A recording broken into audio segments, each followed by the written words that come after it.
A un ano da inauguración en Arteixo, o Museo de Automoción e Historia superou as 25.000 visitas de apaixoados do motor de todas as idades e de todo o mundo.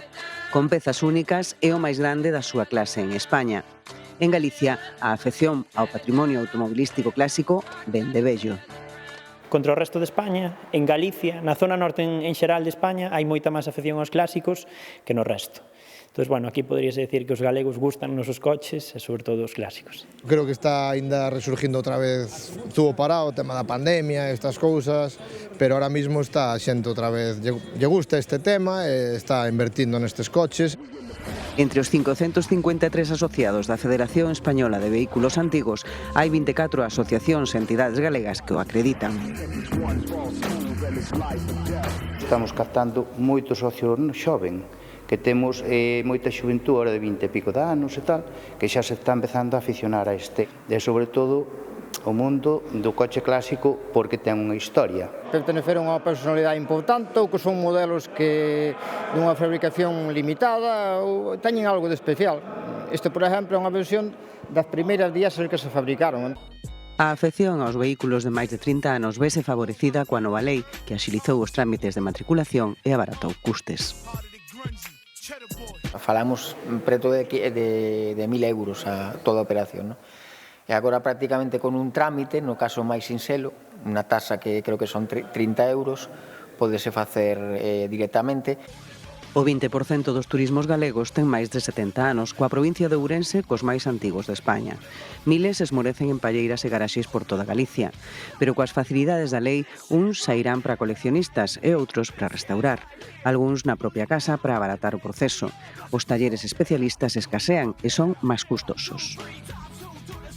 En chapa como en tapizado, pintura, motor, todo. Foi desmontado completamente. Complicaste bastante a vida normalmente, porque, bueno, normalmente sempre buscas algo que sea económico, entonces os coches non están nunha condición realmente boa, e te complicas a vida e empezas a reparalo. E aí é onde te enganchas máis. Costa moito diñeiro realmente nun taller especializado, pero hai moita xente que realmente vai facendo el. Cousa que todos intentamos facernos algo, porque senón é imposible telo, vamos. É máis difícil encontrar artesanos no tema de chapa, cousas así un pouco específicas é máis complicado. Entón hai que intentar facelo. Temos os nosos proveedores, tens que moitas veces tirar hoxe de internet para buscar a mellor algún tipo de recambio que non consigues. Xa hai empresas que se están dedicando á refabricación de moitas pezas que saben que hai demanda.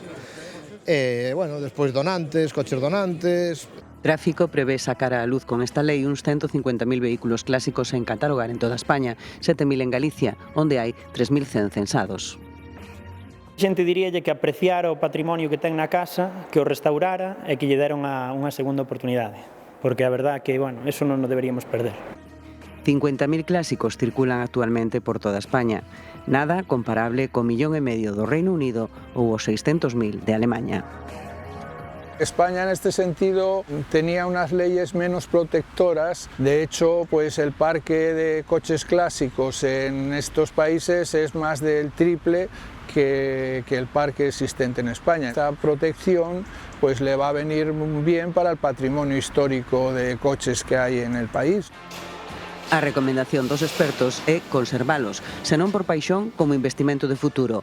Un coche clásico din é un valor seguro e en alza.